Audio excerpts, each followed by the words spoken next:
All right, people, back with another dose. BX4 News, back in the building. Bull to the bust. Bull, boom, bear bust. My name is JJ. Folks, the conflict has just taken a much worse turn here. Iran is preparing to strike U.S. regional bases. We have military bases all over the world, and some of them in this targeted area. Iran is basically threatening to strike these bases here. So unfortunately, we could have U.S. casualties happening very, very soon. Something that the parade from a few days ago is really not going to really help with, unfortunately. This is a threat if the U.S. were to join the war. Now, we're already joining the war financially, basically because of the funding that we're already involved with. So it's going to be interesting to see what they consider, what Iran considers joining the war. We've already funded, a large portion of this war. So what are they considering joining the war? So it's going to be very interesting. And if U.S.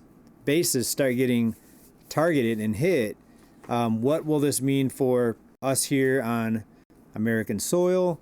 Investing, should we brace financially? Should we take our money out of the markets? Well, we're going to get into that and more today. But first of all, let's take a step back, folks. The U.S. economy, some people would say it's crumbling. Others would say it's better than ever. But it depends on what you mean by economy. The financial system, the economic system, is just fine. The economic system has unlimited money, unlimited helicopter money. They can just create as much as needed. And of course, we all know that with the $37-something trillion in debt right now. So obviously, where did this money come from? Well, it's just infinite, right? But consumers, you and I, people that have to actually work and try to make money, we're, as a whole, in the most debt ever. Now, not everybody, of course. There's some people that are doing very well. Most people, though, if you look at about 70% of people right now living paycheck to paycheck, robbing Peter to pay Paul, moving debt around, trying to stay solvent.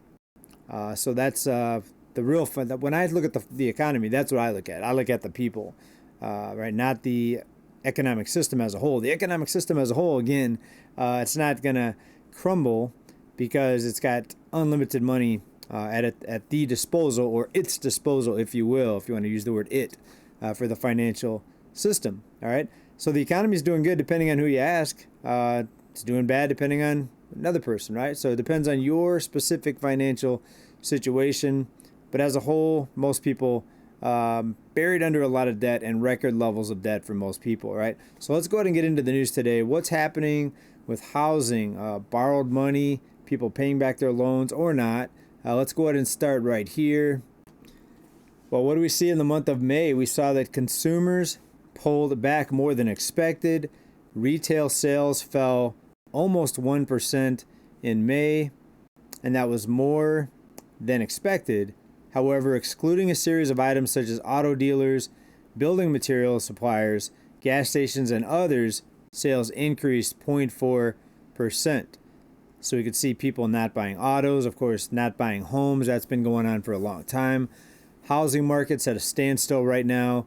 Prices just starting to come down. We see home sellers cutting prices, but being very, very reluctant to cut by very much. So it could be that these home sellers, they expect some sort of turnaround, and maybe they expect buyers to come rushing into the market here, maybe next week, next year, maybe never. But that's what home sellers, for the most part, are acting like right now. They're not doing drastic price cuts. So it shows a couple things. One is they're not that desperate yet. Two is maybe they are desperate, but they're waiting for the buyers to come back into the market. Well, I think they're going to be waiting for a long time because unaffordability has never been worse, and people aren't getting ahead. They're not digging themselves out of debt. They're just getting further into debt. And now we see the tens of millions of people with student loan debts now have their credit scores being banged up, and it's going to make them less likely to be able to buy a home. So I think sellers that are waiting to cut their prices, waiting for better times, might be making a mistake. If you're really needing to sell a home, you might want to get out there and do bigger price cuts and more aggressive price cuts. And That's what I would do. I'm not giving anybody advice here, but that's what I would do based on kind of this big economic picture that we're seeing right now. Now, with this retail spending, the slowdown, building materials and garden stores saw sales fall 2.7%. So more people are also putting off home improvement projects. Falling energy prices did lead to gas stations actually receipts are down 2%. Motor vehicles and motor vehicle parts retailers were down 3.5%, while bars and restaurants sales declined 0.9%, folks. So we're seeing it mostly across the board, and that should be happening right now with the levels of debt that people are in. They're still able to borrow more money, but even with the ability to borrow more money, people are still being reluctant to go out and spend. Now, of course, people are still spending. There's not empty stores, empty stadiums, empty anything right now, but we are seeing these small percentages of people pulling back because, one, uncertainty, two, just they have so much debt right now, the threat of layoffs, so both the layoffs that have already happened and the threat of further layoffs. Of course, we still have the federal workers out there. In some cases, a judge or judges have ordered that these people cannot be laid off, even though the administration right now is trying to lay them off. So we have this battle happening right now. So if something big breaks on that, let's say the judge is overruled or changes his mind, his or her, you could see a big surge in newly laid off individuals, and that could make these numbers start looking a lot worse. But again, things are being propped up right now through the legal system, and actually it could be a lot worse than it is right now if these things weren't being propped up or held back, so to speak. And the normal layoffs continue. Even without the federal jobs being cut, we still have massive numbers of company cutting jobs and looking to replace people with robots, AI, or just cutting them and not replacing them with anything, just downsizing. Tears on the horizon at CNN, the news network, as insiders reveal stars are on the chopping block after parent company's stock split. So we're seeing out of the news media, we're seeing newly announced layoffs out of Amazon. They're going to reduce their workforce because of AI. And they put it out there like this here out of this recent headline. Amazon says it will reduce its workforce as AI replaces human employees. And we're just going to see this more and more and more. And it's interesting that people are not afraid to take on more debt, even at record levels of debt. They're not afraid to take on more debt, knowing that their employer is looking for any way possible to get rid of them. With, again, AI, robots, and just downsizing, and asking the remaining employees probably to do more work to make up for the people that they're letting go. And Amazon put out a statement, quote, as we roll out more generative AI and agents, it should change the way our work is done. We will need fewer people doing some of the jobs that are being done today and more people doing other types of jobs, unquote. He actually continued, quote, it's hard to know exactly where this nets out over time, but in the next few years, we expect that this will reduce our total corporate workforce as we get efficiency gains from using AI extensively across the company, unquote. And you can just expand that over to corporate America. I mean, corporate America, if they don't need you, they're not going to have you. They're not keeping you there because they like you. Maybe if you're someone maybe having an affair with with someone on the hiring team or someone in upper management. But other than that, they probably don't want you there. They probably want to reduce their expenses and reduce their labor force. All right, people, back into the housing market for a minute. That's one area of slight relief that's coming here. The housing prices are finally coming down in some areas, not all areas. But we have sellers cutting prices now, and it's even being called a buyer-friendly market in some areas. And some cities are seeing some pretty significant price cuts and prices being slashed here. All right, and I'm going to read off here the top markets, or the markets seeing the biggest percentages of home listings with price cuts. We start off with the Phoenix, Mesa, Arizona, Chandler, Arizona area. 32% of homes listed now have seen a price cut, so almost 1/3. Tampa, Florida also includes St. Pete and Clearwater, nearly 30%. Denver, including Aurora and Centennial, 29%. Jacksonville, Florida, 29%. Austin and Round Rock, Texas, San Marcos, Texas, 28%. Dallas, Fort Worth, and Arlington, 27%. Portland, Vancouver, Hillsboro, Oregon, 26.5%.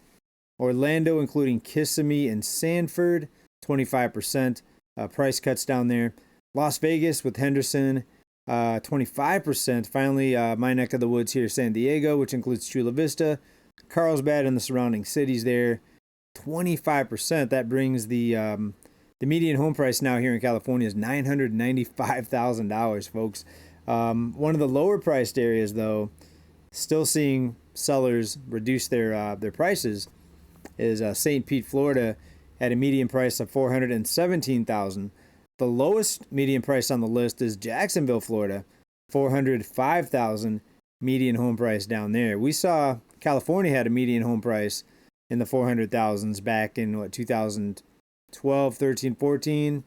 So most of the countries where California was just about 10 or 11 years ago with home prices. So pretty interesting that we haven't seen prices drop, but when you know how the financial system works, how the money's created, then you really wouldn't expect a housing crash in this situation. Also, a lot of big money out there still buying up homes. We still have about 1 and 2 homes in California being bought by investors, in some case, very large financial institutions buying homes here in California.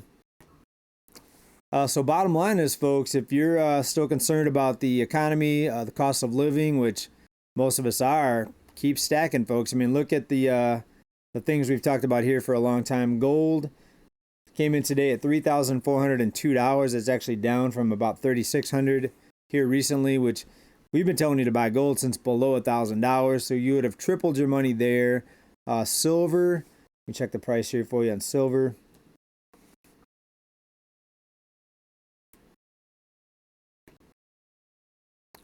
Sorry about the pause there. One of my screens went out here. Got it pulled up here. $37.20 on silver. Same thing if you would have bought when we first started talking about it. You've more than doubled your money. You're coming up on tripling your money pretty soon, because we were talking about it in the $14 range. And look for dip buy opportunities. I think the markets are just going to keep going higher, even with World War III on the horizon. But also have some cash ready to invest in case we do see a bigger sell-off, in case the next big shoe drops. And by big, we're going to need to see something big to bring down these markets. Kind of like 2020 global health crisis, right? We saw the markets come down just briefly. That was a good dip buy for those that knew the market was just going to be pushed up after that. It's the name of the game, folks. Look for dip buys, looking for investing opportunities, and let me know what you're investing in what I've missed here. I'm not a day trader. I'm not in and out there every day buying stocks, but I do kind of do the sit and wait approach. Look for investment opportunities both to the upside by dip buying, and of course alternative assets. Still have a lot of different cryptos. I'm not adding to my positions there, waiting for a big sell-off, waiting for a dip again in that area.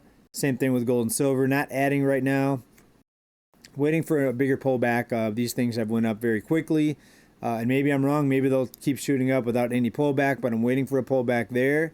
And of course, the stock market, waiting for the next shoe to drop. World War III, folks, on the doorstep. Am I correct on that? Actually, I don't think it's going to happen. I don't think we're going to see World War III. There's going to be a lot of threats, but the U.S., I think we're going to be safe. I don't think we're going to see things happen on U.S. soil, but I do think we're going to see much larger involvement militarily with the U.S. And maybe that's why that whole parade came out there, to get more support for the military and people supporting, escalating war overseas, financially and boots on the ground both. Again, I could be wrong. Let me know about any of this. Correct me where I'm wrong. But I think we're pretty steady on this, pretty on top of it. And if you've been on this channel, you've seen our track record's pretty good at calling these things here. So again, let me know down below what's up, and keep stacking as always, everybody. Big love. Bye for now. Peace out.